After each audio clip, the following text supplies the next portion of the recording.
and a little bit more about epigenetics.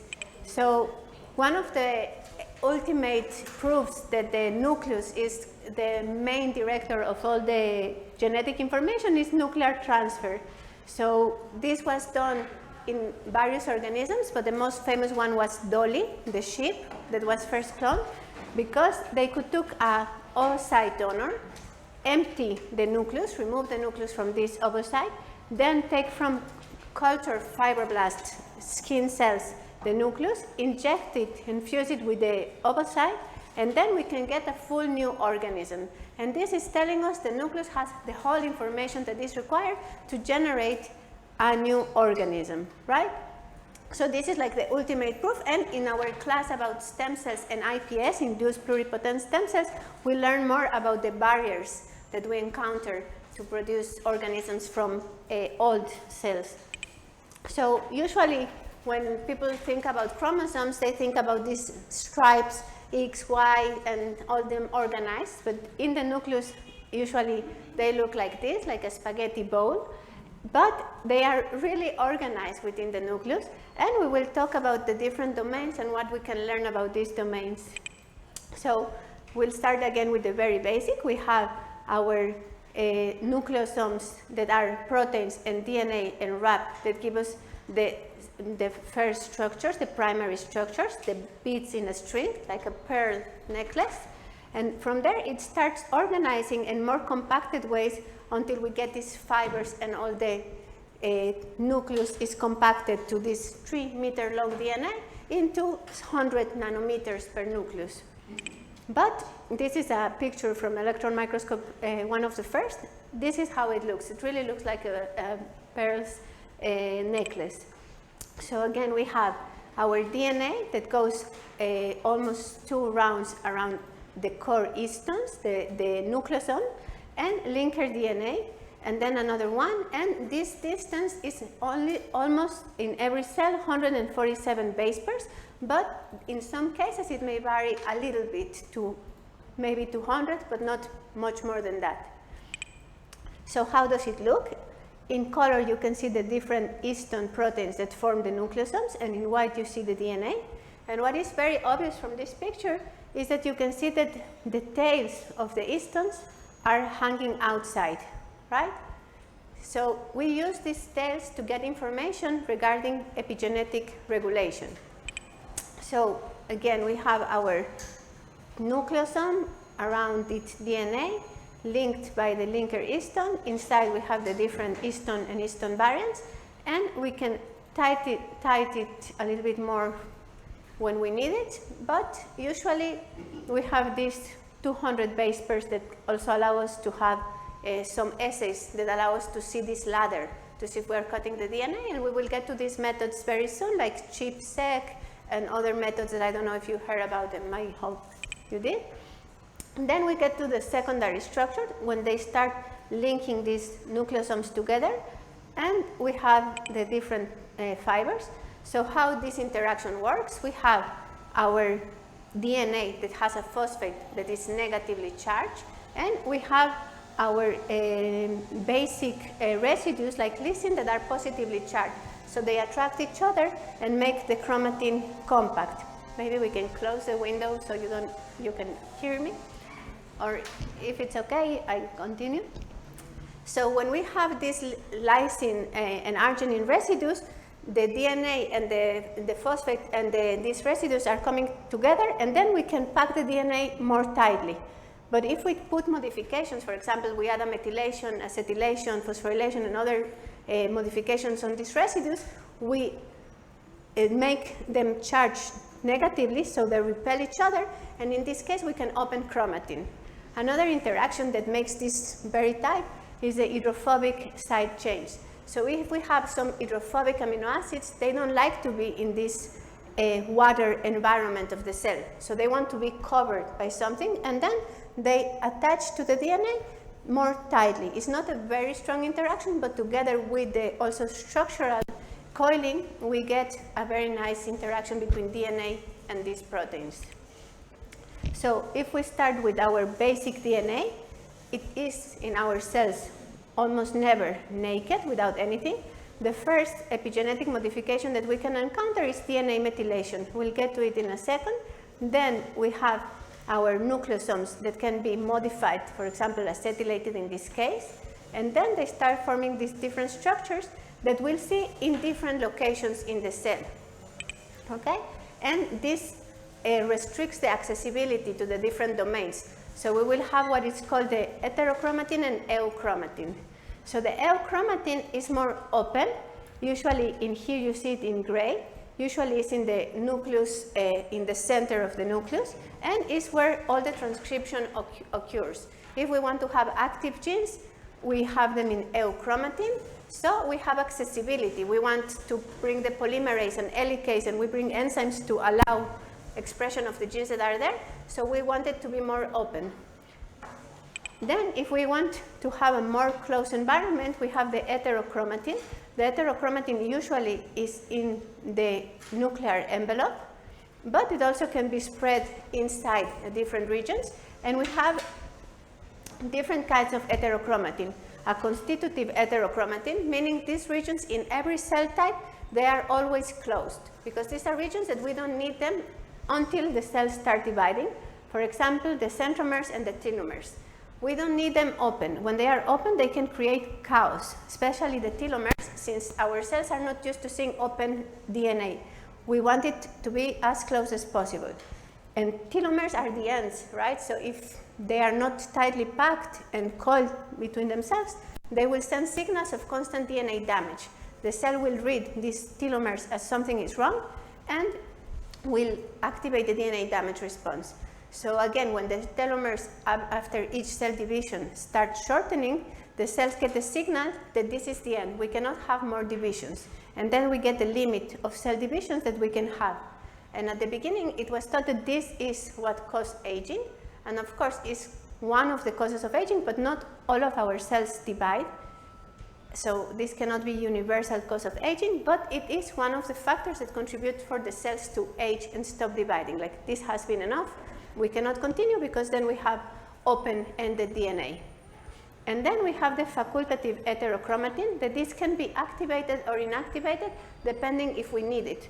Right? For example, ribosomal DNA. The ribosomal DNA encodes for the rRNA that forms the ribosomes, and usually we have hundreds of copies in the cell.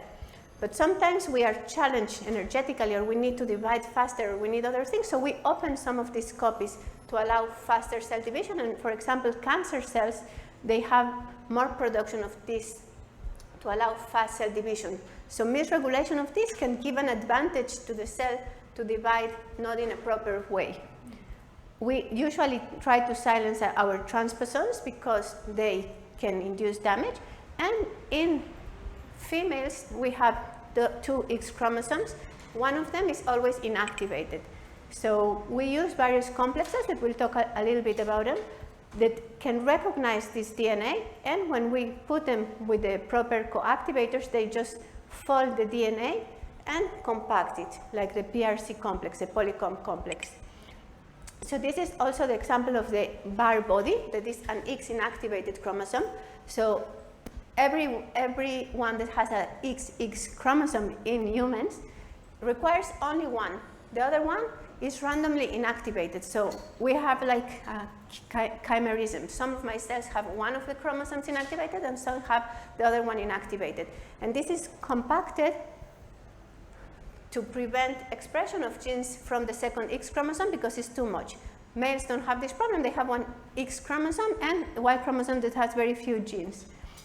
And one of the very nice examples for these X inactivations are these tabby cats, that they have the color of the fur, the skin, is in the X chromosome. So because this is inactivated randomly, some patches are black and some patches are orange. Because when the cells start dividing, it's not one single cell, but at a certain point during development, all of these cells came from a precursor that decided to go from this X chromosome and all the other cells to the other X chromosome. And this gives the characteristic for these animals, that these combined colors. So this is one of the examples of X inactivation chromosome. And to act, it requires, of course, a lot of epigenetic modifications to condense And one of the most famous one is the cis RNA. This is a long non-coding RNA that is being produced in one of the chromosomes, and it starts wrapping around the X chromosome that will be inactivated, giving a signal to prevent the other X chromosome to produce its own cis RNA, and then it recruits all these chromatin remodelers that we will see very soon to pack the DNA and maintain it closed. Okay? Good. So transcription happens outside of the condensed chromatin. So usually here also we have an electron microscope photograph where this is more open, and we have biotin RNA label. So RNA is being produced here.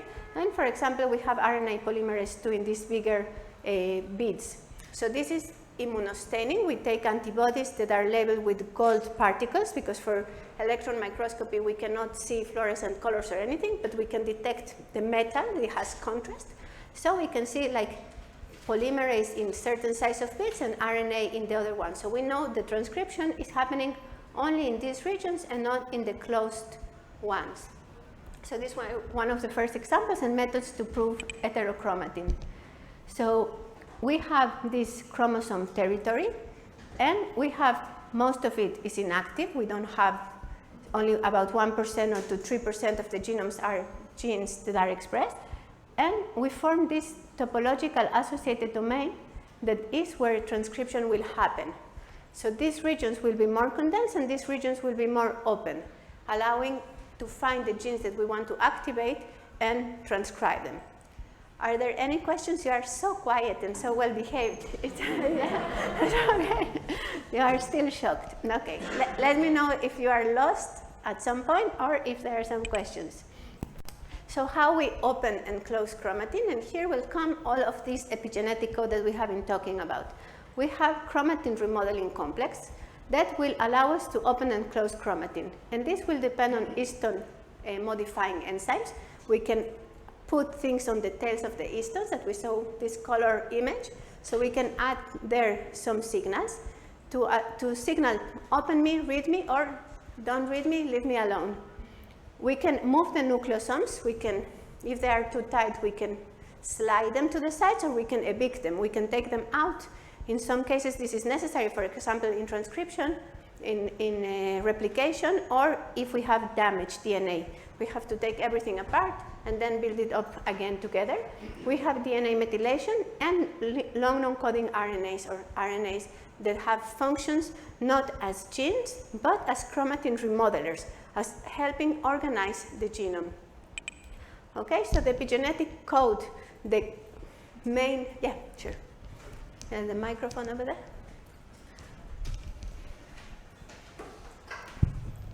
About this of open and close the others like this, the chromatin, I was thinking, because I don't know if it is right, but for example, a cell of a place, for example, my hair. A cell in a specific part of. Yeah. If you want, when you ask questions, you can remove your mask so I can maybe see you more clearly. Because I think it's recorded, so. Ah, okay. Yes. Okay. For example, I have a cell in a part of the body, and in that part, a part of my chromosome is open to be accessed and express these kind of genes. In other part of my body have other part that is open, right? Yeah. But then the cell can open other parts in the same place.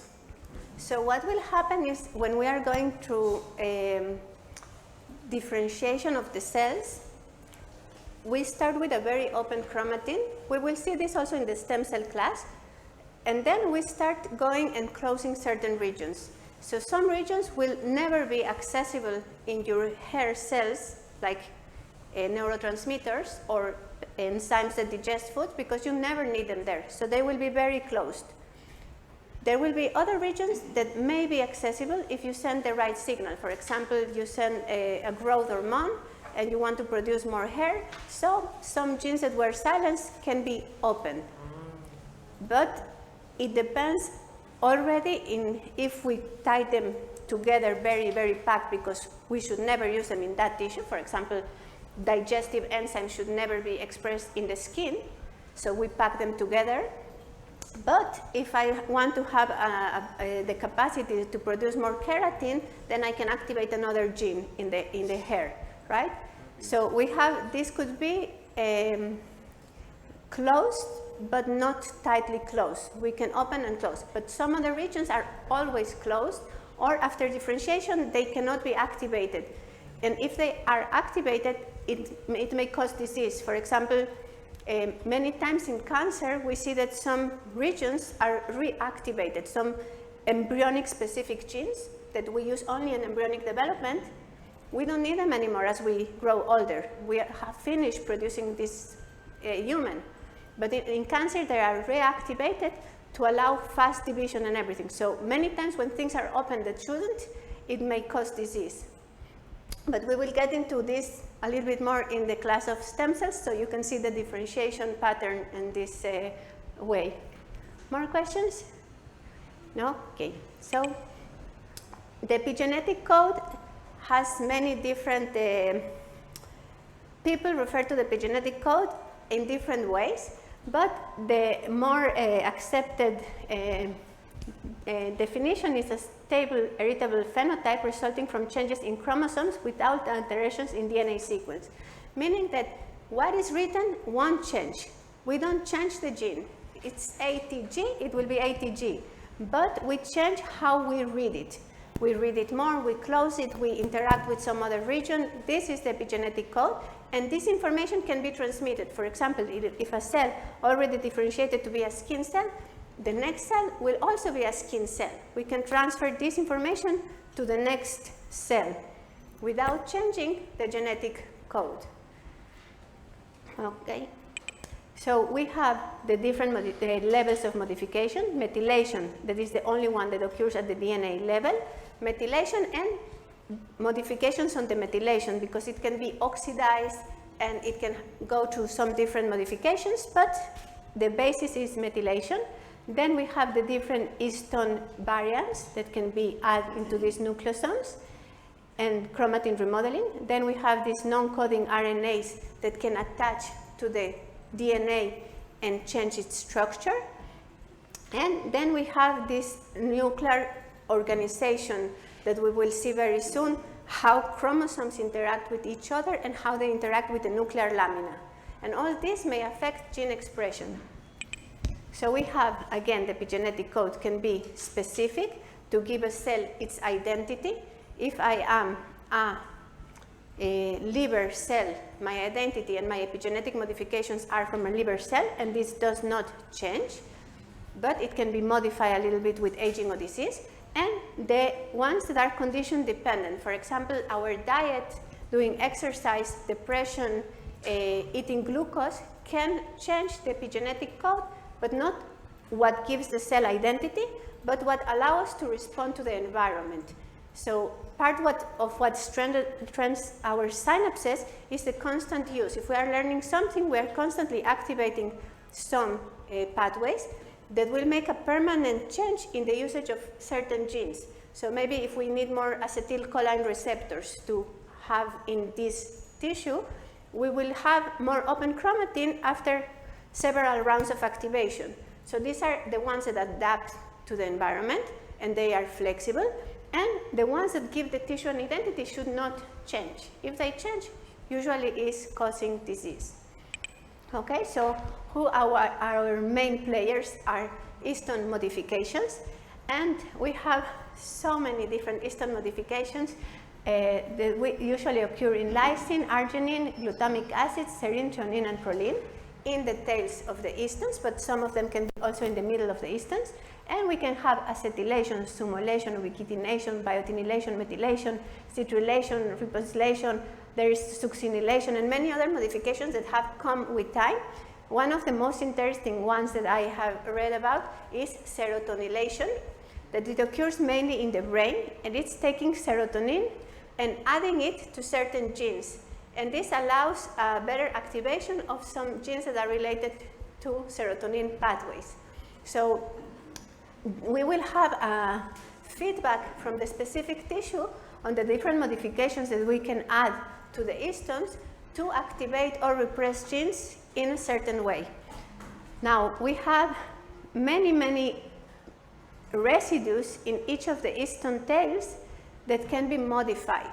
And the problem here is also the combinatorial complexity of all of this, because, for example, if I have H3K4 methylation, it means the gene should be silenced, should be active, sorry. But if I have methylation in lysine 9, the gene should be silenced.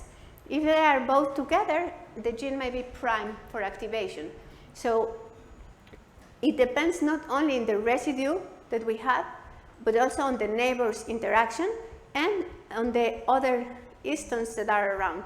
So really studying the epigenetic code is very complicated because of all these different modifications that we can have, the different combinatorica, and the tissue specificity, because we will have readers that are different in different tissues. So we have this histone with their tails that can be modified, and then we will have three kinds of enzymes that can work on them. Writers, they will come and add these modifications.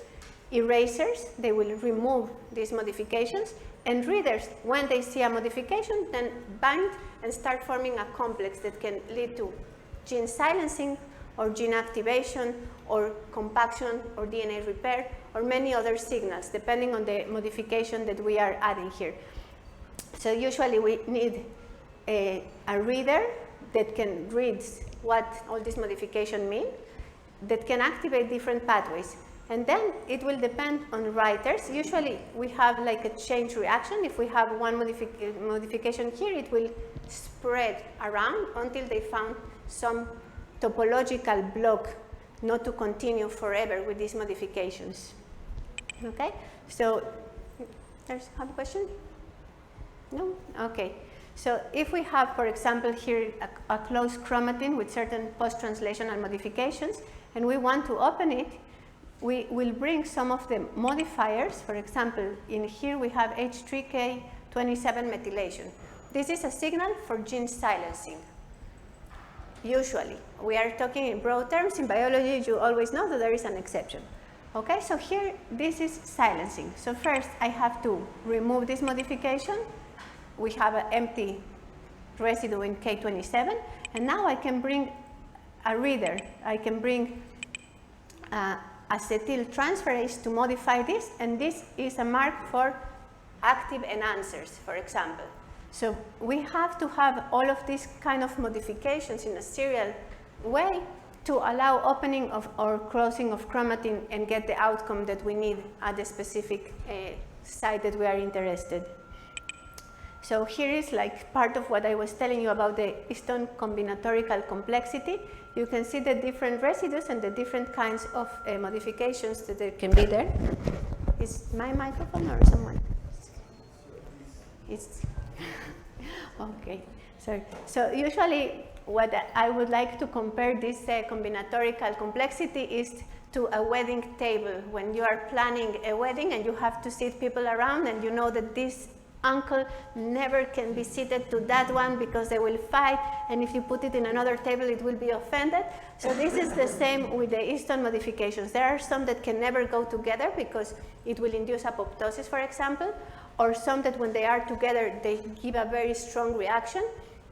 But we are just starting to figure it out, because if we are here looking just at one, right, we have one nucleosome with these histone tails and the DNA wrap, and then we have another one here. And nothing is telling me that what is here also has to be exactly the same here in the neighbor. It can be different.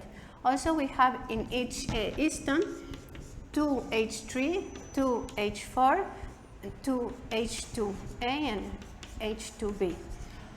And also, we don't know if the 2 H3 have to be identical or if they can be different. So there are still many open questions on how we regulate the epigenetic code and what all these things mean. And also, if we think topologically, this DNA can go for a very long stretch, but then at some point it can turn around and we will have interaction between these very distant regions. And this can also activate or prevent expression of the different genes that we are working with. So it is very interesting, but also, as you can see, a very complicated topic because it has so many variables that we have to try to understand. Next level, we have the topological organization of the chromosomes. Sorry.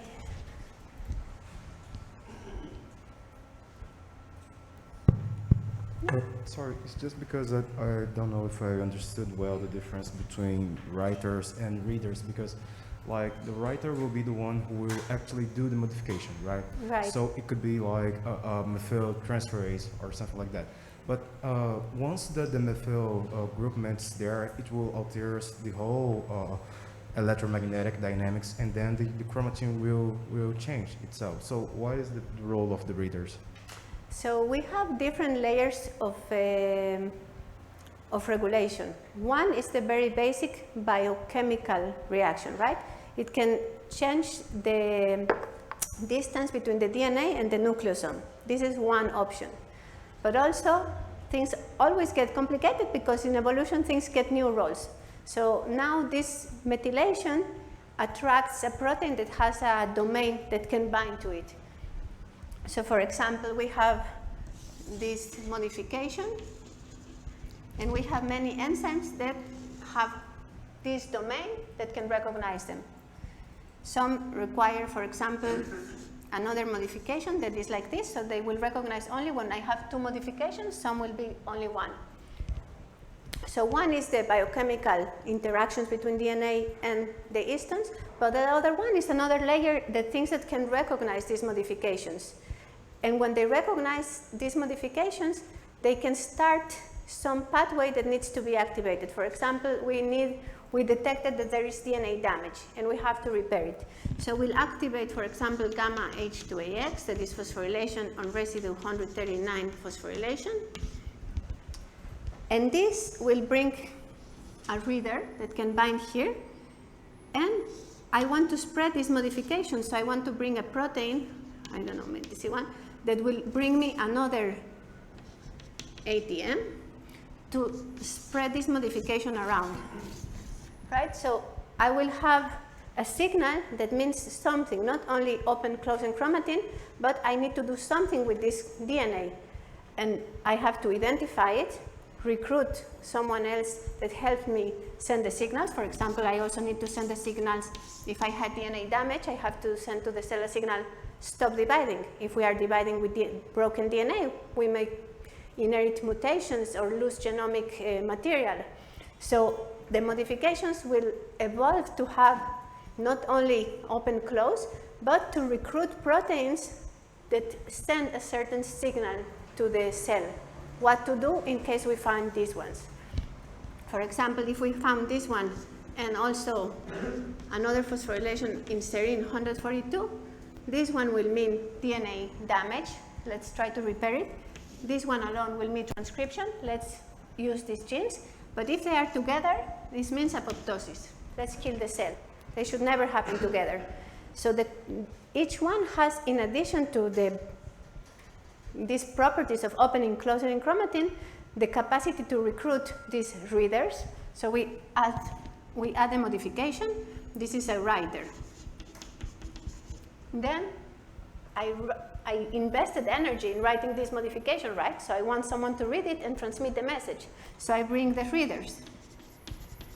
But now I want to stop this signal. We repair the DNA. We want to get rid of this signal, so we need the erasers.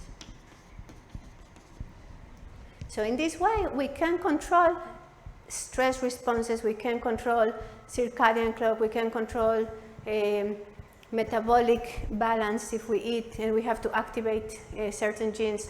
So this allows us the flexibility to open and close as needed. Okay? Is this clear for everyone? Okay. Next, we go to the complexity of how this is organized in the nucleus.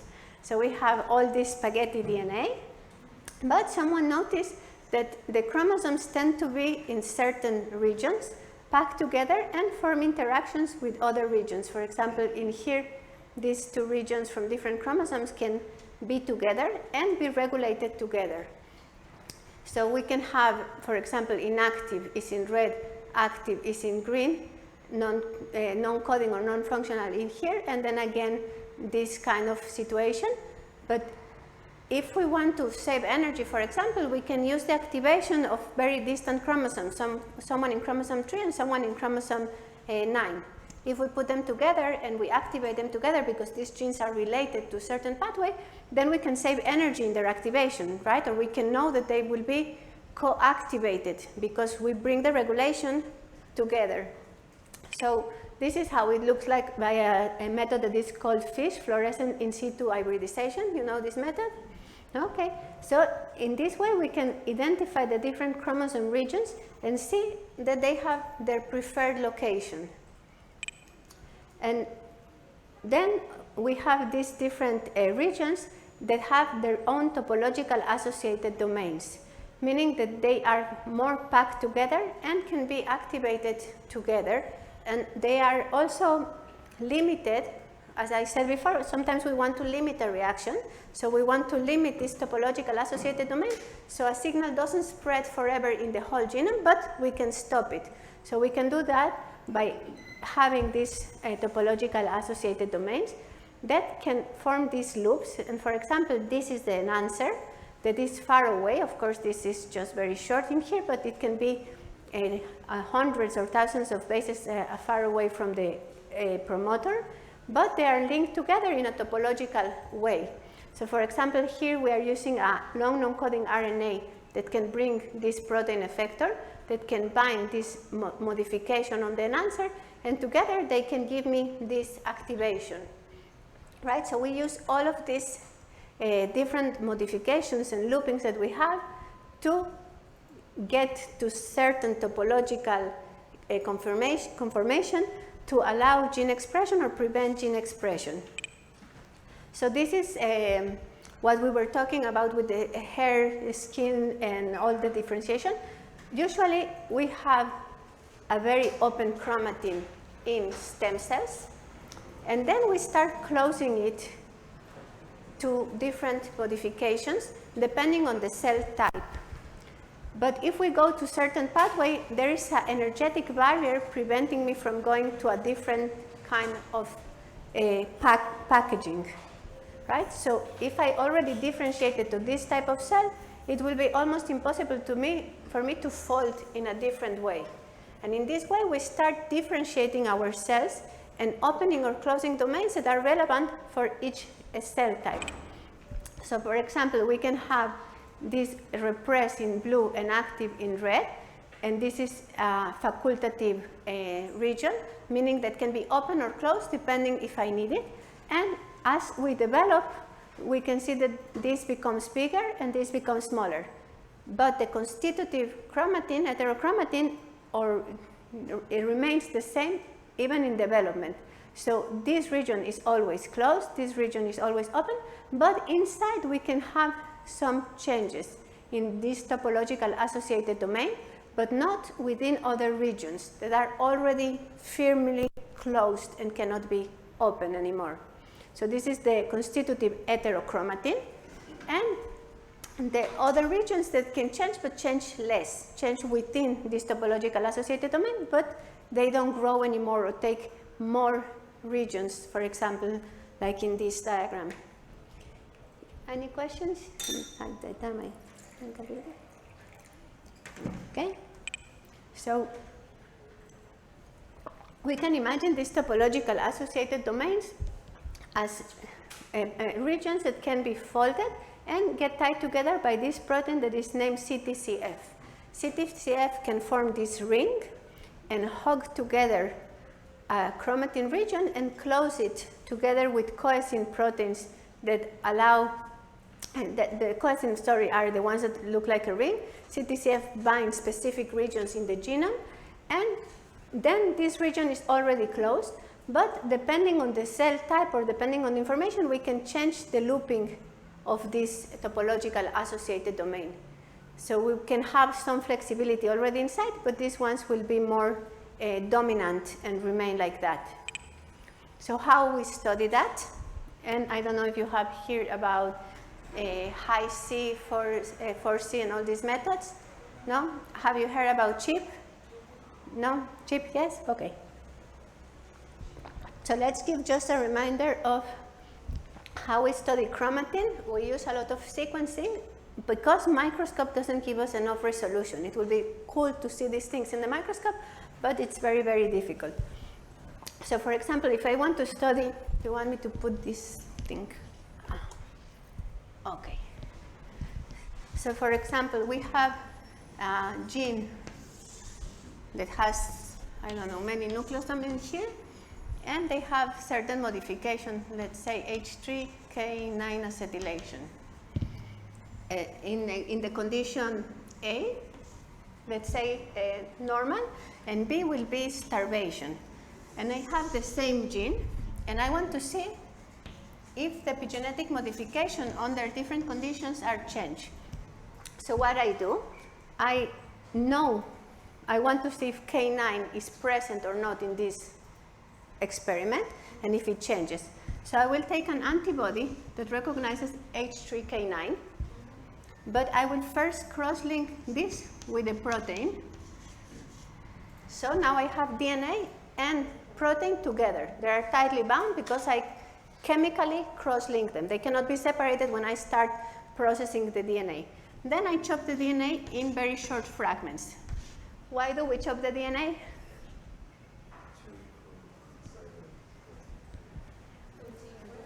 I don't.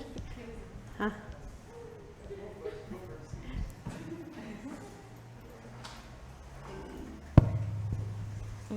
It's easier to sequence small fragments of DNA, and that's. And imagine that we are sequencing this part, and I want to see if it comes together. If I have the whole DNA and they come together, I don't know if they were really together with the modification or if it's just because the DNA was so long.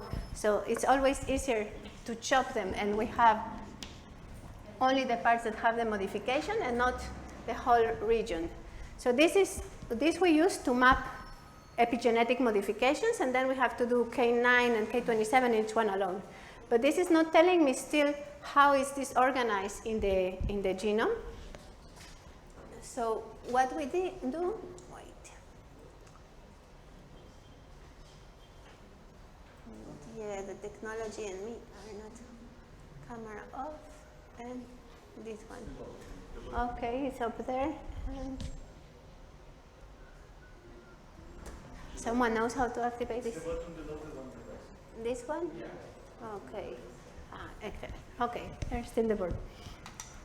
So now I want to know if certain region is neighboring somewhere different in the genome, like if we have a loop or we don't have a loop. Why I hate seeing myself. Can I completely take it off? No, the other way.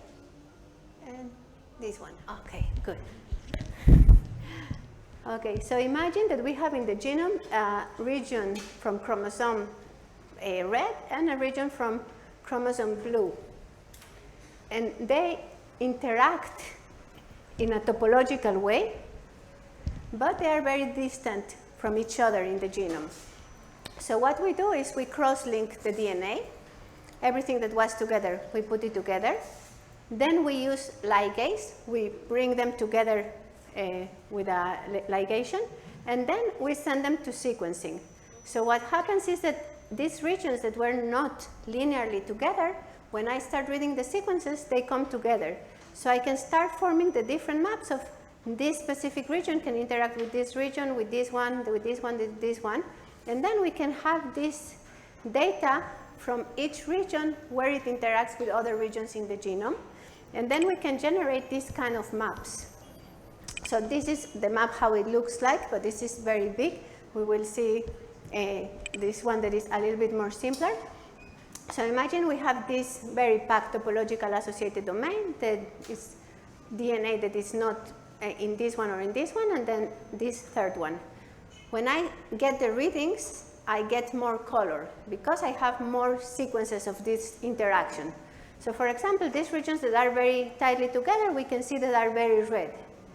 And they interact with each other a lot. So we have this triangle, and this one, and this one. So this is a topological associated domain. We see interactions also from this region until this region, although they are weaker. We have less color, meaning I got less readings of these sequences.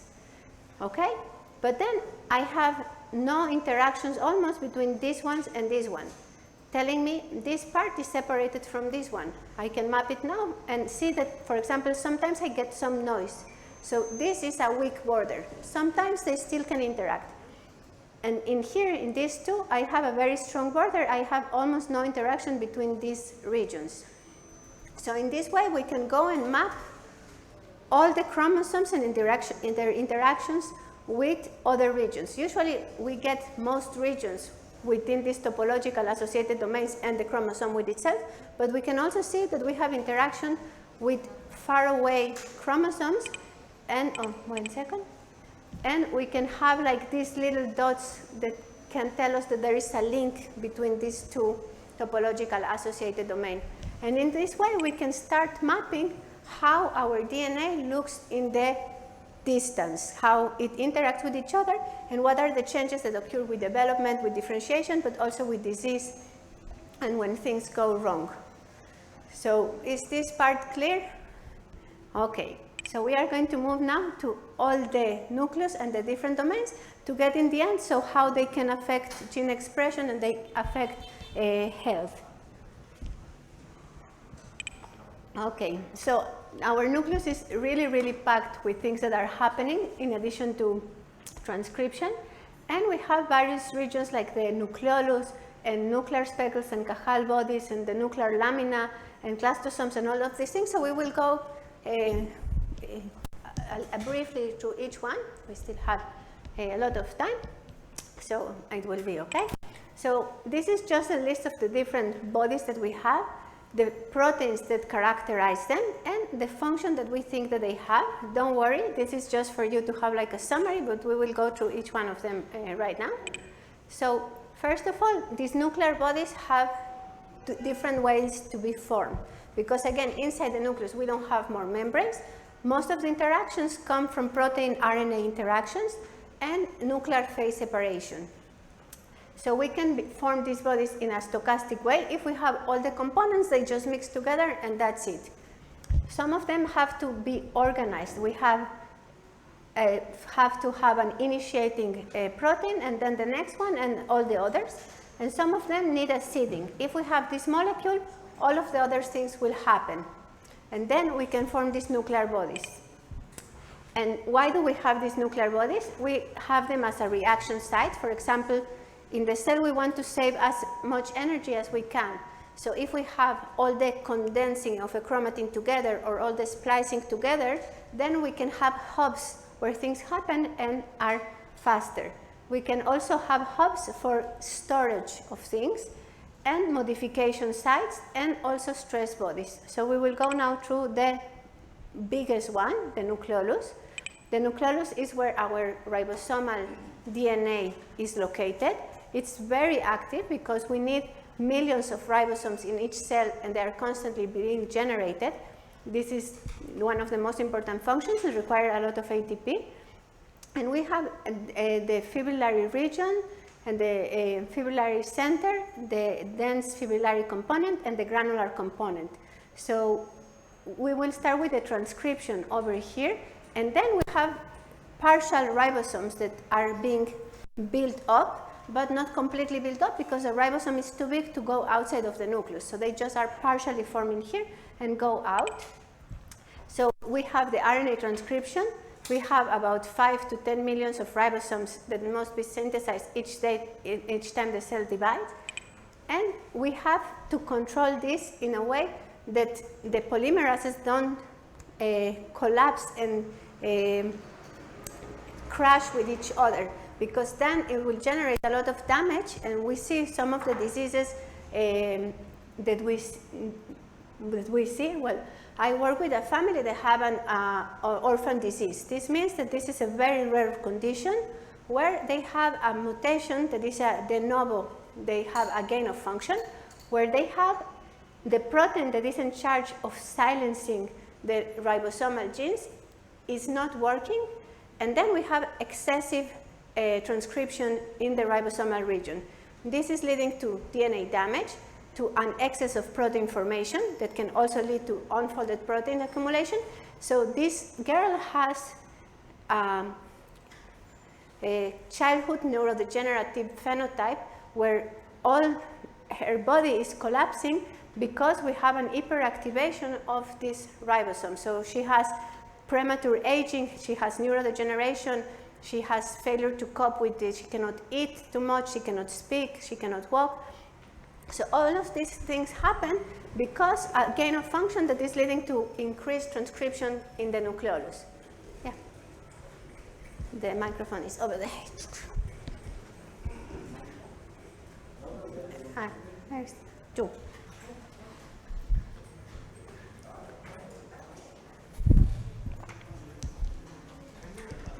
Can you recap this part of nuclear bodies? There was the formation diagram. I believe all those are nuclear This bodies. Mm-hmm. No, then there comes a slide of formation. It has a yes, this one. So those are all proteins. Those are No, this can be also RNA. We will see, for example, an example of seeding with the long non-coding RNAs. That this is the molecule that everything will attach to it. When we have it, we will form, for example, the paraspeckles. We will get to it in a second. So some of them can be mainly RNA and protein complexes that will form around or next to something that is important for them. We will see in a second, for example, if we need splicing, then we have the speckles next to sites of transcription where splicing can occur very fast. The nucleolus is the only one that is very big, or 2-3 nucleoli per cell, where the transcription has to be tightly regulated. So we also see that we have an inactive region where there is no transcription, and we will have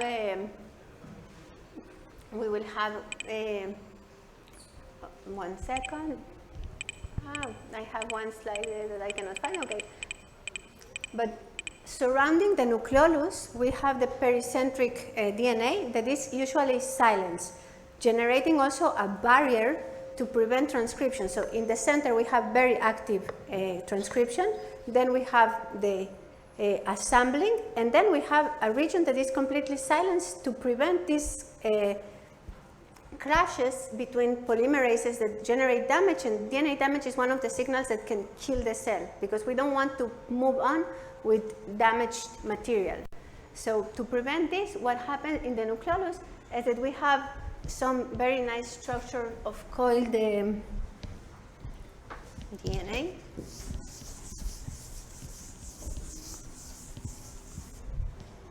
So we have a structure that goes like this. These are the ribosomal genes. And the polymerase starts running in here, and various polymerases start running. And then we liberate the DNA, but then it is very organized. It just goes like a montaña rusa, how is it called? Yeah, okay.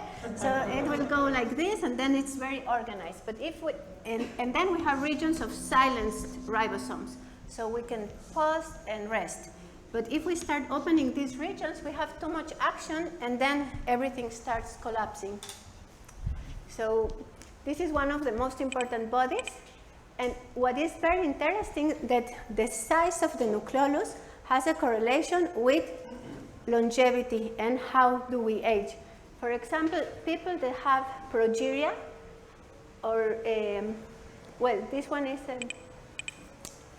people that live longer. This is in the flies. This is in the C. elegans. So they measure the size of the nucleolus in C. elegans, and the ones that live very, very short life have very large nucleoli, and the ones that live longer have short nucleoli. Calorie restriction can also reduce the size of the nucleoli. And for example, I don't know if I have it in here. Also in Drosophila, the ones that live longer have a very small nucleoli, and the ones that live shorter have a very large nucleoli. And in humans, for example, there was a correlation with age. When we are young, we have a very small nucleoli, and as we get older, it starts becoming bigger and bigger. But if we take patients with Hitchcock-Clifford progeria syndrome, that this is one of the syndromes that leads to premature aging. These kids that you have seen in the TV that look really old, so they have in here in red very enlarged nucleoli.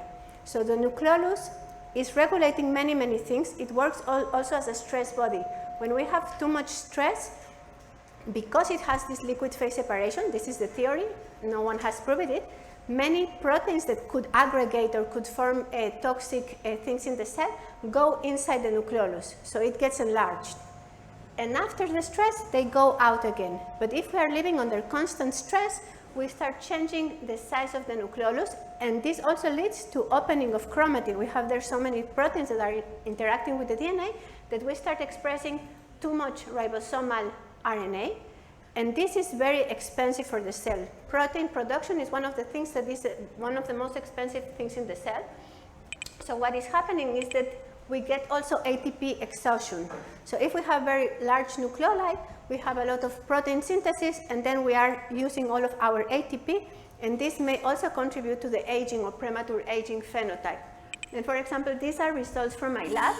We work mainly in the brain. We work in aging in the brain, and one of the proteins that is a marker of neurodegeneration of several diseases, Alzheimer, Parkinson, Huntington, frontotemporal dementia, and 17 different neurodegenerative diseases, is tau. And what we found that there is a acetylated tau that can go inside the nucleus and inside the nucleolus. You can see here these are primary brain cultures. So these are, we take neurons from a mouse, we put them in a plate, and then we can put inside the genes that we are investigating, for example, this acetylated tau, and it colocalizes and expands the nucleolus. And this also happens, for example, in Alzheimer patients that have increased nucleolin levels. And this increase leads to increased protein production. So how we measure here protein production? Puromycin, that is an antibiotic that you have heard about it, I hope. It's very similar to amino acids. So what happens is that it gets into the ribosome and stops the ribosome and protein production. But then we can measure how many proteins were produced and get this puromycin, because we can isolate protein and see how much labeling do we get. And we see that if we have this tau acetylated that goes into the nucleus, we have increase in protein production and reduction of ATP. So by inducing this stress tau, where is this microphone? So if we have a stress in the cell, tau, that is supposed to be a cytoplasmic protein, moves to the nucleus, to the nucleolus, and induces this stress and ATP depletion and enlargement of the nucleolus. So this can also happen with proteins that are usually in the cytoplasm that gets moved inside the nucleus to protect the cell from aggregation, but they have an effect in there. So we think that this is happening as a way to protect from aggregates, because we also know that aggregates can be toxic, as we said in the previous class, and after that they should be released. But if we are in constant stress or constantly producing these damaged or modified proteins, then this can never shrink back again, and then with age we have this enlarged nucleoli. Okay? Questions about the nucleolus? No. Okay, we'll move to the perinuclear compartment. So here is what we were saying about this round of ribosomal genes. Then we have the silence region. The tip 5 is one of the heterochromatin remodelers that silence these genes. In some cases, when we don't have enough, this is one of the experiments that also we see in the lab. When we don't have CIR6, we'll talk about it later on, but when we don't have one of the chromatin remodelers that recruits TIP5, then we don't silence these genes, and then we see again premature aging. If we don't manage to bring this TIP5 that can compact chromatin, this will be open, generating a lot of damage, a lot of transcription, and accelerated aging. And then we have these pericentric repeats that are silenced. So in this way, the nucleolus is isolated in a physical barrier with silenced chromatin to prevent all of these clashes. Then we have Cajal bodies that were, of course, first identified by Ramon y Cajal in the microscope. They are studied, but we don't completely understand all of the roles. They are mainly in neurons, and not in all of the cells, but some other cells may have Cajal bodies, and they are usually used for snRNP maturation for the splicing machinery. So we can see that these Cajal bodies have a specific cold protein that helps in the maturation of splicing factors. Why? Because splicing factors need to couple protein and RNA. So we need a place where it's safe to put them together, and also the telomerase need the same, need a coupling between RNA and a protein, and can be coupled together in here. And one of the things that happen in there is that we have this pre-rRNA and this no RNA that is a particle with RNA and a protein that can bind together in these Cajal bodies and allow the maturation, for example, cleavage or addition of post-translational modifications to the mature pre-rRNA or splicing, splicing factors that will interact with the RNA. And one of the things that is interesting about these bodies is that SMN, when it's mutated, it causes spinal muscular atrophy, and it can control the nerve cells and the spinal cord. And this protein, it is located to Cajal bodies. And we don't completely understand what it does, but this protein in its normal function should be there in the Cajal bodies, maybe helping processing the RNA. And when we don't have it or we have a mutated, we get spinal muscular atrophy, telling us how important is this process for the cell. Then we have the nuclear speckles, that these are the sites of splicing. And again, we have many, about 30, 35 splicing nuclear speckles in the cell. DAPI is labeling all the DNA. CS35 is one of the splicing factors that most common characterize these splice bodies. And we have many of them around to help with the decision of splicing and alternative splicing that we talked a little bit yesterday about them. So you can see here very nicely the splicing factors and the export of the periphery of the nucleus. This is not important for here. And as we said yesterday, we have this decision on splicing errors and splicing that can affect how we use the gene, which kind of sequence are we going to get, and how we take the decision of splicing. First, we have the polymerase processivity. If the polymerase can run very fast, the RNA will fold in certain way, allowing the splicing of certain pattern versus the other. And this can be affected again by the epigenetic code, if it can run very fast or it can run very low. So the processivity of the enzyme can affect splicing, but also, of course, the splicing factors present in that particular cell type. So the changes in splicing factors can affect what is the outcome of the gene that we may have. And their interactions, of course, also with chromatin. These splicing factors can interact with chromatin and are mainly located in these hubs of the splicing factors, the speckles. And here is just some of the examples of splicing errors that lead to disease. You can see in the lamin A that we will talk a lot about it in the end of the class. It's a lamina protein from the nucleus. And the main mutation that leads to progeria is in lamin A gene and a splicing site. We have also other things that you may have heard about, like retinitis pigmentosa or spinal muscular atrophy or ALS. All of this can be caused by mutation in splicing. So if we don't have the correct transcript, because it can be genetic, we have a mutation that affects the splicing, or it can be sporadic, meaning as we age, the splicing machinery gets damaged, it reads the signals worse, and then we start changing the splicing of some of the important genes and getting disease. So some of the things can happen in a genetic way, and then it's accelerated and we see disease from childhood, and some of the things can appear with age as all the machinery works less tightly, and then we start having errors in splicing. Okay?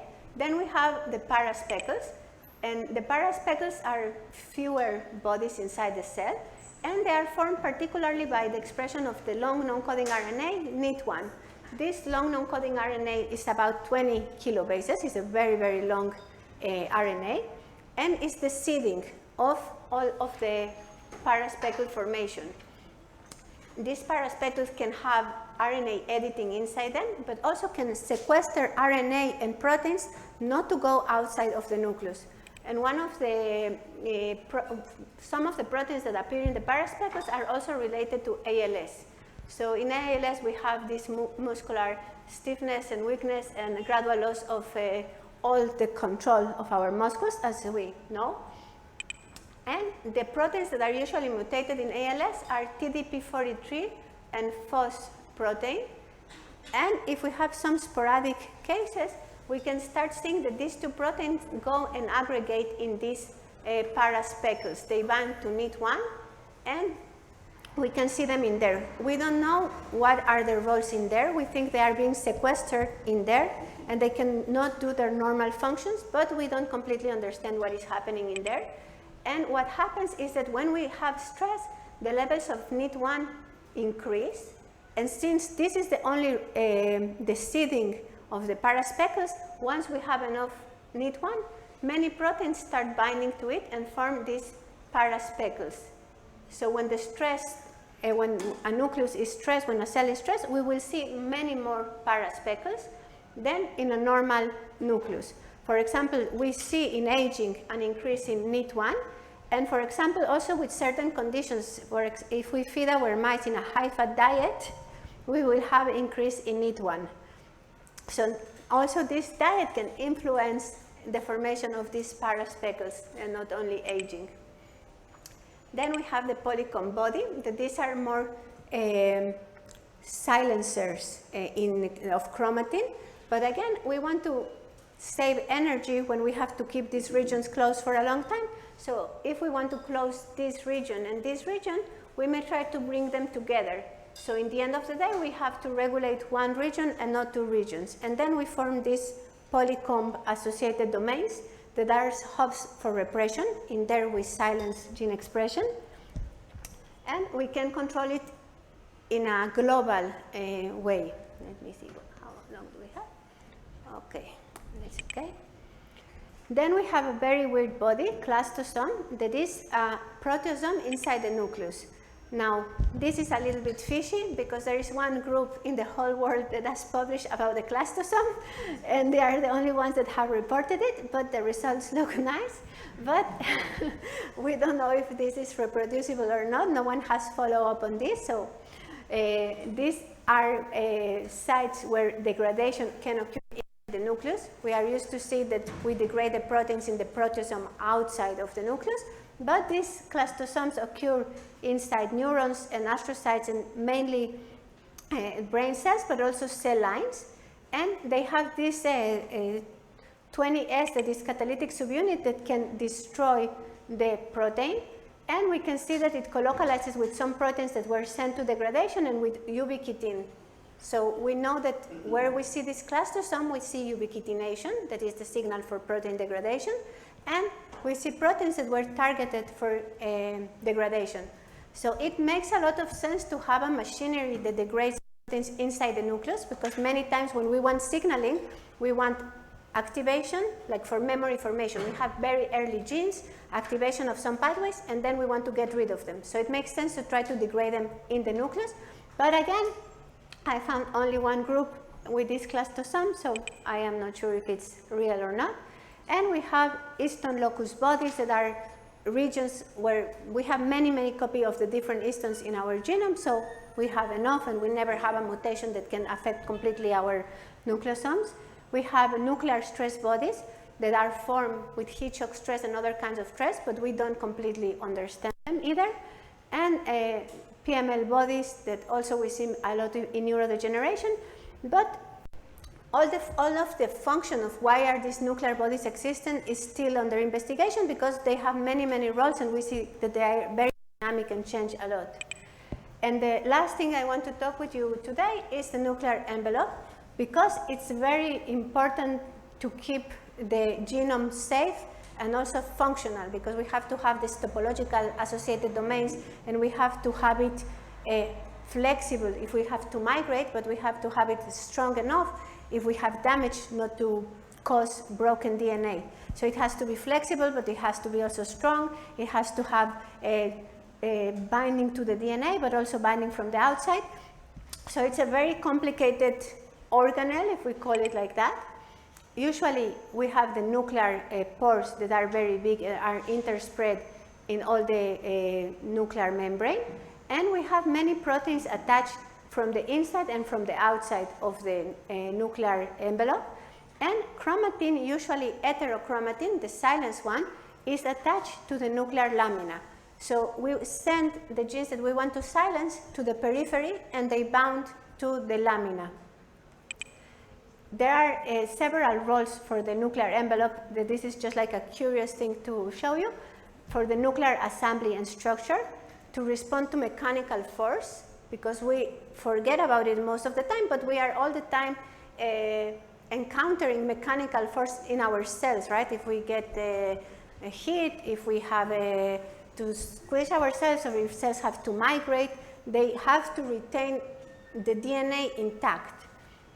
They also work as signaling, and one of the very weird but very interesting things that was discovered, that for nocturnal vision, some species, they use chromatin as a reflective, as allowing the pass of light or not.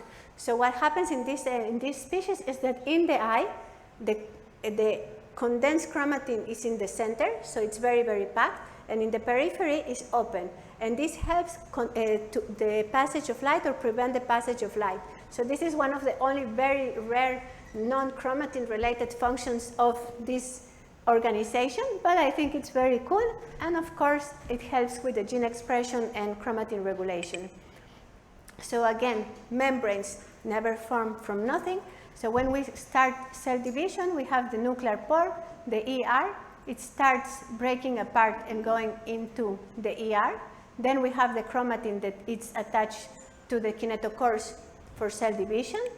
And then once the cell is divided, we start binding again the chromatin with all this nuclear envelope and forming the nuclear envelope again.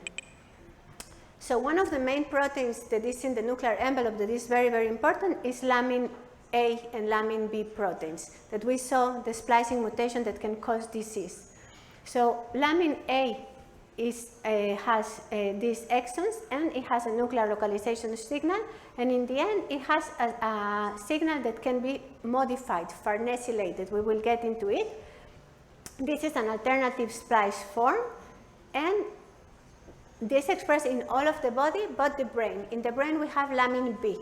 It's a very similar gene, but it's expressed mainly in the brain. It is attached from the inside to the nuclear membrane and attached also to the DNA, to telomeres, and helps regulation of nuclear shape and gene expression. When we have this lamin A, we have a pre-lamin that then gets farnesylated, so we attach a lipid into the tail. Then part of the tail is cut, this CAAX domain is cut, and then this part can get into the membrane of the nucleus. It's attached there to help forming this lamina domain, but in the end of the day, we have to cut this farnesylation to allow flexibility, because if it's all touched, it will be very stiff. And this is the last stage where we cut this farnesylation. What happens when we have a splicing error is that we don't manage to cut this farnesylation, and then we get this Hodgkin-Clifford progeria syndrome. That is one of the premature aging that I was telling you about. So what happens is that these kids grow slow, and they are very underweight, and they are very tiny, and they have very prominent eyes. You will see a picture in a moment. Very thin nose and thin lips, a very small chin, and they have no hair. They look really old. Of course, they have many other characteristics of progeria, like arthritis and loss of subcutaneous fat, and they really looked aged, but it does not affect the brain. Why? Because lamin A is not expressed in the brain, but lamin B. So they are partial accelerated aging in most of the tissues, but not in the brain. So these are some of the pictures of these kids. They are aged, for example, 10 to 15. They don't live very long. And this is how their nucleus looks like. This is staining of lamin protein. in a regular cell. But if we don't have this flexibility with the lamin A protein, if it's mutated and it cannot get out, then the nucleus is completely destroyed. And then this affects also these different histone modifications, for example, H3K9, H3K27, H3K20, they are all very different with the progeria. And we get also some other errors and a lot of DNA damage. Because the nucleus is not protecting enough, we get a lot of DNA damage. So if a normal cell looks like this, with progeria it looks like this, but someone discovered farnesyltransferase inhibitors. And this is a great thing because now that we know the biology, we can develop new target drugs. And for example, if we prevent the farnesylation, maybe it will go to the membrane less efficiently, but it won't get stuck there. Then we can rescue the phenotype of this laminopathy. So right now, this lornofarib, that is a farnesyltransferase inhibitor, is already in clinical trials for kids with progeria, with this kind specific of progeria. So by understanding the basic and molecular mechanisms, we really can develop things and drugs to help these patients. So to summarize all that we saw today, we see that the nucleus has a lot of domains, and these domains have important functions, although we don't understand completely all of their functions. And these help mainly to regulate chromatin, to keep it safe from DNA damage, to keep closed the regions that need to be closed, open the regions that need to be open, to keep an active stress response. We can form new nuclear bodies, for example, the paraspeckles when we need them. We can block export of certain RNA outside. If we are, for example, if we have a stress response that we are under starvation, then we don't send mRNA to produce new proteins or things. We can sequester them in the nucleus, for example, or we can edit the RNA as well. So today we went through all the Cajal bodies that are for maturation of the pre-RNA and the snRNA and telomerase enzymes. Also SMN complex that is in the Cajal bodies, but we don't completely understand that. We didn't talk about the histone locus body, but you can understand the point. Various genes that express histones get together and then they get regulated together. The paraspeckles are the one formed by the NIT1 gene, the long non-coding RNA, and are activated under stress. We have a transcription factory. We see a lot of transcription in these active regions of the genome, and that are usually associated by a topological associated domain, so transcription is easier. Or we can also silence them in these polycomb bodies if we want to keep them silenced. We have nuclear stress bodies that are formed only under stress, especially with heat shock factors. The speckles when splicing occurs, and the Nucleolus that is the main also stress body, but the producer of rRNA in the cell. And that's it. I told you I speak very fast, so we finished early. Do you have any questions? Yes. On the role of space in, I think it's a very interesting, at least as a non-biologist, looking at all the these effects of chromatin and the packing of the DNA, because when you first learn about the existence of DNA and genes and things like that, you think, okay, this is a linear thing, and then there's a kind of locality in the sense of there's these genes that are close together because they are in this kind of linear sequence, and this is how I would expect at first the things to work. But it really is the case that space is actually a very important factor, right, in how gene expression works and how which genes are actually interacting with one another. It doesn't have to be this kind of proximity. Yeah. And how did life develop robustness in the sense of I guess my question is the following, right? You can take an animal that is very close to a human, for instance, some other kind of primate, that has different number of chromosomes. Right. And since you have a different number of chromosomes, I think at a very fundamental level, you have changed the spatial location. conformation of that DNA. But from a functional point of view, that animal is doing, I don't know, 95 whatever % of what we're doing. So they have to do basically the exact same functions, but in some sense the spatial conformation of DNA changed drastically because you changed the number of chromosomes. Yeah. So, and then there's so many other things that I have been learning that occurs in other types of living beings, DNA duplication, and then you can have different sizes of genomes, and then you have different kinds of non-coding DNA that can be just shoved into your DNA at times. So how does robustness to these changes of spatial conformation develop, given that space is so important, right? Space is this fundamental factor in how genes are expressed, So what co-expressed. we usually see is that, first of all, some genes migrate. So in the dog is in chromosome 3, and in a cow is in chromosome 5, and in humans 17. So they move a lot, and we have duplications, and we have many things, but bringing them spatially together to other things that are co-regulated may help ignore this movement from one chromosome to the other, because now even though they are not in their previous location, they still get to be regulated together.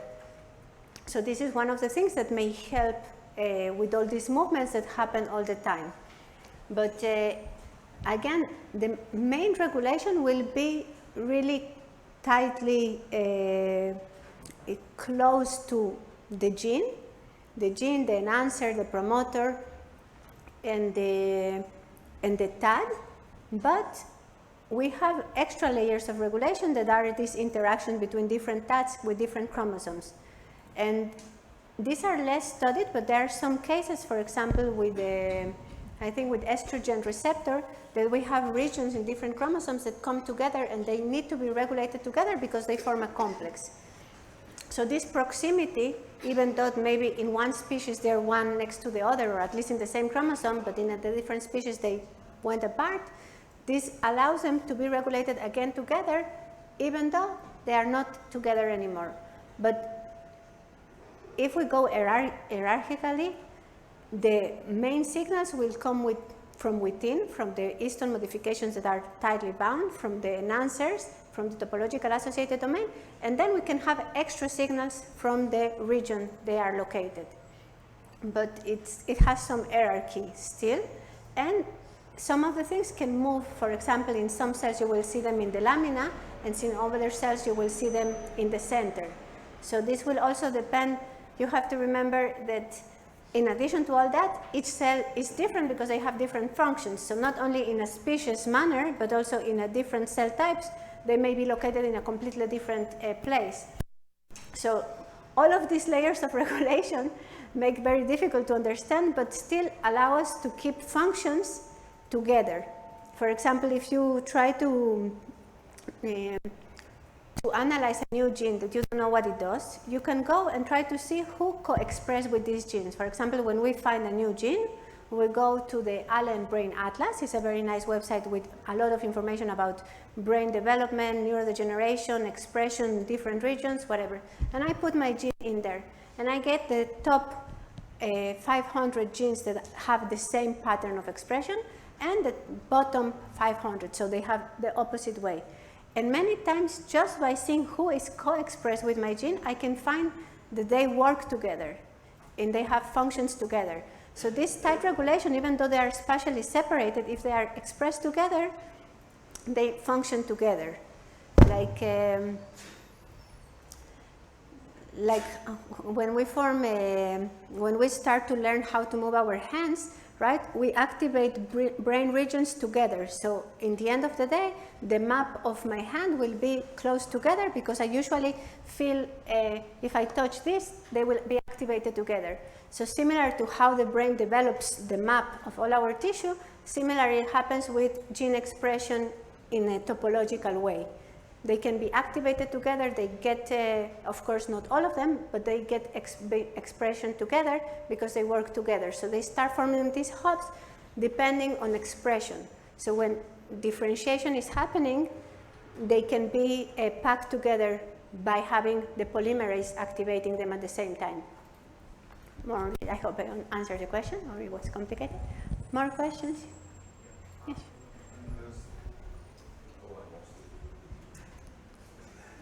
I found the slide and then I lost it. Sorry. It was one of the, oh, I found it again. It's like in the first half of the presentation. It's the slide where there is a 24 color 3D fish representation and classification of chromosomes. So I understand that this is it's a human G0. I had read it first Go, and I was confused, but it's a G0, right? Yes, it's G0. Okay, so it's like that phase where it won't enter the Exactly. cycle. The cell is not cycling; it's quiescent, not senescent, right? Okay. So everything has to function according to the plan. For example, if it's a skin cell, it is producing keratinocytes and these kind of things. Or if it's a stomach cell, it's producing whatever it needs, not getting into cell cycle. So when it goes to the cell cycle, of course, we start compacting, start replicating and then compacting chromatin for division. But on the G0, things are in the organized way to allow function of the cell. Okay. So if you could further explain what we are seeing here, like all fibroblast cells in this case will have the same distribution of like relatively the different chromosomes and the different genes in that domains in that chromosomes will be arranged in that manner. Exactly. So it won't be exactly the same, but it will be very, very similar, right? Because still there is some variability in our capacity to map them. So what was done in here, probes of DNA with some labeling were added to the DNA. So genes in chromosome 1, in chromosome 2, in chromosome 3, each one of them had some labeling. Of course, we don't have so many colors, so there was a combinatorial also to map all of them together, so green and yellow and these kind of things. And then we can observe this nucleus in a three-dimensional way and see the distribution of the colors by hybridization with the DNA itself. And then you take several cells and form from the same cell type and form a topological map of the most probable location of all the chromosome 1 that was pink. Right? So what we get is one example of a cell, like in this case, but to have a distribution of how they behave, you try to predict how they will look in this cell type, in taking various cells and not, of course, one only cell, because then it may be random that we got this thing. But after taking several cells and seeing that, for example, you don't see this thing, I don't know why. For example, they found that always this orange region is next to the lamina and always bounds to the purple one. So by taking several cells and mapping how they look like, then we can come with a prediction of what are the interactions. And this was one of the first experiments. It was very impressive. But nowadays, we can also do the high C that I was telling you about, where we can map the interactions in by sequencing. So I can see by proximity of each one of these DNA sequences what is coming together, what exactly genetic region interacts with the other genetic region in the other cell. So now we can validate this with sequencing methods like the high C, like if we go to this one, right? So now I have this at the global genome. I have all the chromosomes mapped to the interactions to other regions. So they can be inside the same chromosome and they can be far apart. And this, of course, we do in millions of cells, right? Because I have, each time I get a different sequence, they go together like this, they go together a little bit like that. So by mapping millions of cells and getting these constant reads, then I can come back again and have these regions from which chromosome they are and next to whom they are. And also, there was a mapping of the lamina-associated domains. So we can next see which of the regions are in the periphery. So we map the lamina-associated domains, we map the interactions between them, and then we map, for example, the histone modifications that they have. And in this way, we can have a whole map of how the chromosomes are distributed in different cell types. For example, we have some experiments with Hi-C in aging neurons. So we isolate young, middle-aged, and old mice, and we see how these topological domains are changing with age. And we can see, for example, a very nice thing that we are losing interaction with the lamina.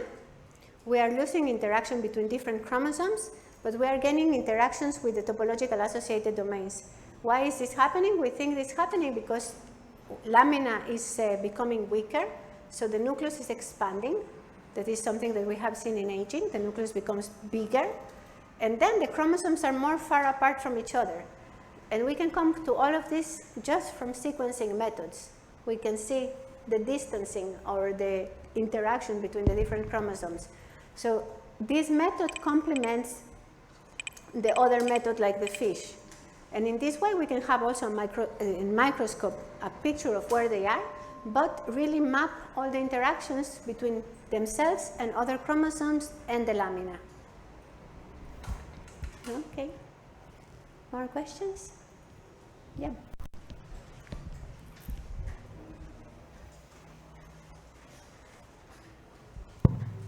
I have a question in terms of what is the time scale for epigenetic modifications? Can we respond in real time? For genetic what? Epigenetic modifications. Epigenetic modifications are really, really fast. They can happen in second minutes. Usually, depending on the type of modification and the accessibility, but for example, in DNA repair, that is like the DNA is broken and we have to act fast, we can start seeing chromatin remodeling factors arriving by 5 seconds. So what we do is we use a laser-induced damage. We have a microscope that has a laser that is very strong. We put some material to pre-sensitize the cells for damage with UV.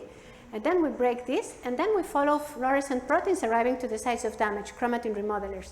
And the first time that we can do is 3 seconds, because it takes time to do the laser and then look at the microscope. And we can already see chromatin remodelers arriving to the sites of damage by 3 seconds, 5 seconds, and we start seeing epigenetic modifications accumulate by 5 minutes. They are already visible by immunofluorescence. For example, we can see foci by 5 minutes. So this spread enough to give me a visible spot where many of these modifications are happening. So they happen really, really fast. For example, activation of gene memories, like we are learning a new task, also happen super fast. Within seconds, we are already opening the chromatin to allow the expression of the early responsive genes. So this can be super, super fast, and also can be modulated depending on the tissue and the need. Other question, and do we have some change in the epigenetic code related to, for stress or something that is chronic? I could imagine, like, for example, if we are a person that has a lot of stress in their routine, maybe there could be some accumulations of epigenetic modifications, markers, and could we, I don't know, maybe somehow try to revert it with playing with erasers, writers, and so yes, there was a very interesting experiment, but we only have to remember that the erasers and the writers and everything, they don't go gene specific, but modification specific, so we don't have a very tight control of what is happening. But there was a very nice experiment done in mice. There were 2 strains of mice. Some that really take care of their pups and are super nice. The moms are really invested in their pups, and some different strain of mice that they don't take care of the progeny. And they look at the the epigenetic modifications and genes related to stress, for example, the glucocorticoid response or some other genes. And then they thought, okay, is this something learned or is something that is genetic, right? Because these are different strains of mice. So they changed the pups, for the moms to the pups, and then this grooming could change the epigenetic modifications of the progeny, telling us that behavior, stress, and these things can affect the epigenetic code in the brain. But if we add, if this group add, for example, SAHA, that is a acetyl inhibitor for deacetylation, then these modifications will not occur. And then they won't be different between stress and non-stress kind of growing up. So we can do some things. We can use inhibitors for chromatin remodelers, but still the specificity is not specific to the gene we want to change, but in general. So this gives us something to work on to add specificity and not a global change in acetylation, methylation, and these things. Okay. More questions before you and the coffee? No?